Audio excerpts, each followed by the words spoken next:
फरमाते हैं कि मैं ना मजदूर लेने गया, बगदाद के चौक में मजदूर बैठे होते थे, तो मेरी उन मजदूरों में से ना एक नौजवान बच्चे पे नजर पड़ी।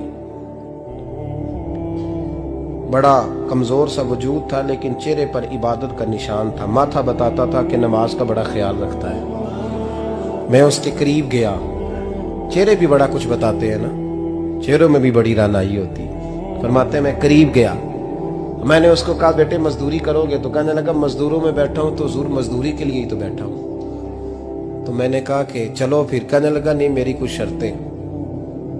मैंने कहा बताओ? कहने लगा पहली शर्त यह है कि लोग 4 दिनार दिहाड़ी लेते हैं, मैं 3 दिनार लूंगा। मैंने कहा यार बे तो बड़ी बेहतरीन है, बाकी भी इस तरह की रख ले।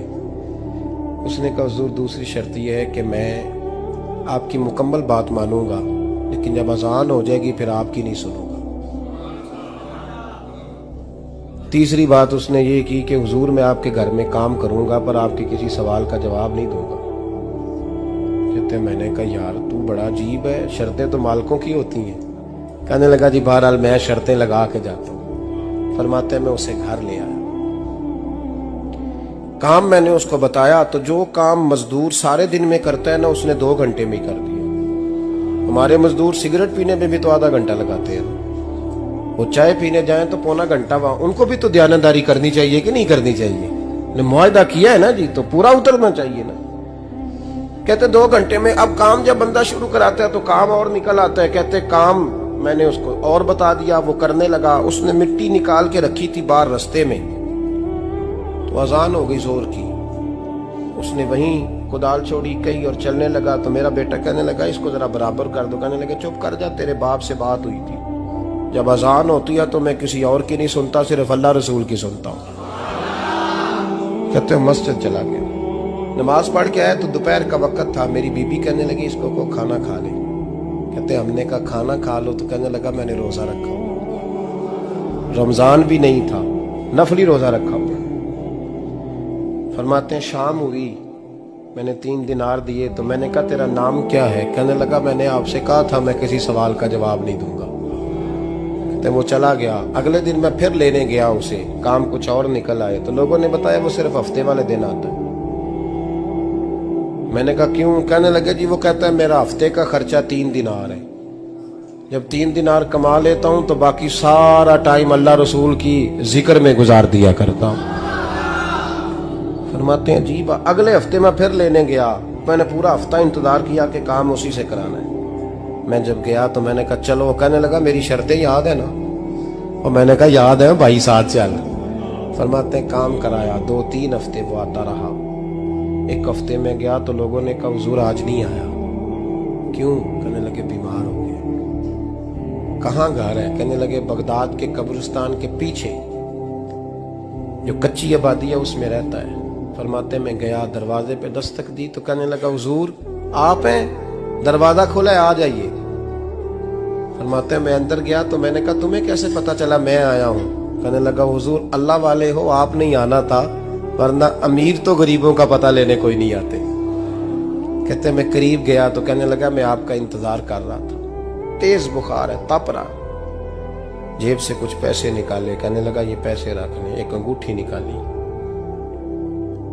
कहने लगा हुजूर आज रात को मेरा इंतकाल हो जाएगा, इन पैसों का कफन खरीद के सुबह जनाजा पढ़ के मुझे दफन कर देना, और जब दफन करो तो ये अंगूठी लेके असर के बाद हारून रशीद के पास जाना। आप उसे कहना मैंने मिलना है, पर वो आपको टाइम नहीं देगा। आप उसको आवाज दीजिएगा कि तेरी एक अमानत है मेरे पास, फिर वो आपसे मिलेगा तो अंगूठी दे दे, फिर आप मेरी तरफ से फारिग हैं। हजरत फरमाने लगे तेरा नाम? और कहने लगा हुजूर वक्त थोड़ा है, आज रात मैंने जाना है, बड़ी लंबी माफी मांगनी है रब करीम से, अगर मुनासिब समझे तो मुझे अपने रब से तन्हाई कर दे। फरमाते हैं मैं आ गया, पर उसकी बातों ने मुझे सारी रात सोने नहीं दिया। फरमाते हैं सुबह बड़ी मुश्किल से सूरज निकला, मैं गया दरवाजे पे हाथ रखा तो दरवाजा खुला हुआ था। अंदर दाखिल हुआ तो खुशबुएं मेरा इस्तकबाल कर रही थी। जब चेहरे से कपड़ा हटाया तो उसका तो इंतकाल हो चुका। इंतकाल हो चुका है, ऐसे है जैसे किसी का दीदार करके सोया। कहते मैं तो 2 आदमी ले गया था जनाजे पे, पर पता नहीं दुनिया किधर किधर से आई, कहां कहां से। अखां जदों मीटियां जमाना मैनू रोवेगा, अपना ते अपना बेगाना मैनू रोवेगा। फरमाते हैं मैं तो 2 बंदे ले गया था, पर पता नहीं मखलूक कहां कहां से आई। जनाजा पड़ा, दफन किया। हारून रशीद के पास में असर के बाद गया, मैंने बुलाना चाहा पर बादशाह था, मेरी तरफ देखा ही नहीं। मैंने उसको कहा तेरी ये अमानत मेरे पास है। फरमाते हैं वो मुझे कोने पे ले गया, क्या बात है, कमरे में बुलाया, मैंने अंगूठी दी। हारून रशीद तो चीखे मारने लगा, कहने लगा अंगूठी वाला कहाँ है? मैंने कहा वो तो इंतकाल कर गया। कहने लगा मुझे कब्र पे ले चल। कहते मैं कब्र पे लाया तो वो लेट गया, तड़प के रोने लगा। मैंने कहा मेरा कलेजा फट जाएगा, ना उसने कुछ बताया ना तूने बताया, ये कौन था? तो हारून रशीद कहने लगा ये मेरा बेटा था। मैंने कहा तेरा बेटा और मजदूर? कहने लगा हुजूर ये हजरत दाऊद ताई के पास बैठा करता था, उनका मुरीद था, मुझे रोज कहता था अब्बा तूने बड़ी दुनिया इकट्ठी कर ली है, मरते वक्त तुझसे टांगे समेटी नहीं जाएंगी, इतना हिसाब नहीं तू दे सकेगा। मैं इसको समझा देता, इसकी अम्मा समझा देती। ये रोज हमें कहता छोड़ दो, आ जाओ अल्लाह रसूल की बारगाह में झुक जाएं।